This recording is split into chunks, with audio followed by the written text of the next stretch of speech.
Gareth Southgate insists his young team are ready to shock the world.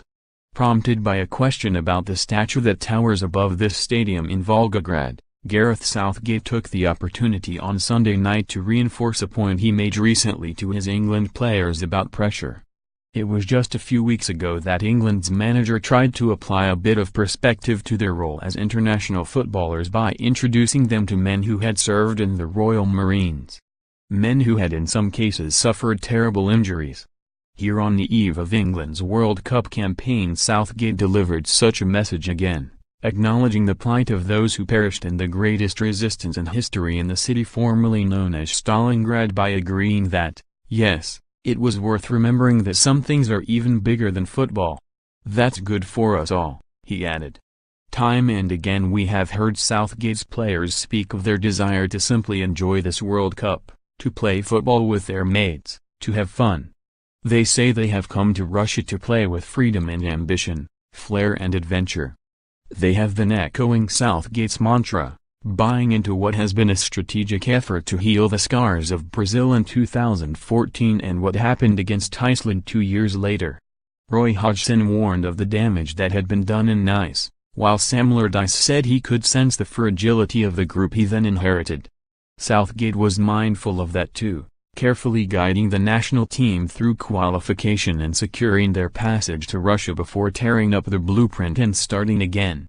It has been a bold experiment, a change not just in personnel but formation too. On Sunday, Allardyce expressed some concern about switching to a back three, suggesting it would very much be held against the 47-year-old former England defender if weaknesses are exposed. But only now, with England about to embark on their World Cup journey against a Tunisia side that they really should beat, will Southgate discover if the message has got through, if the gamble has a chance of paying off. He seemed confident it would. Impressively so, delivering a speech that must have resonated with every England player.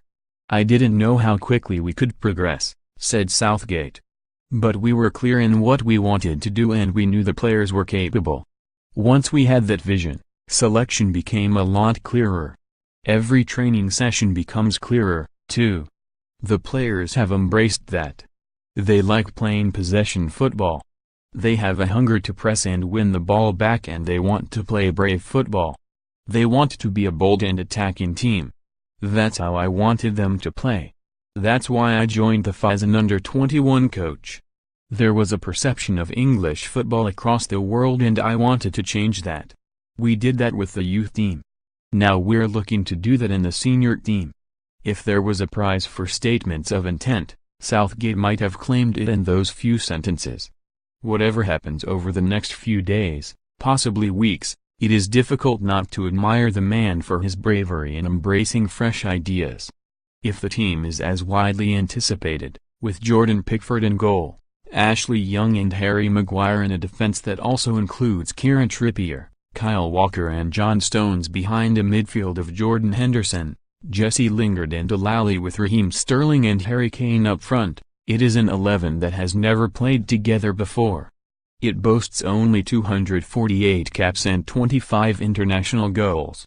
For 9 players it will also be a World Cup debut.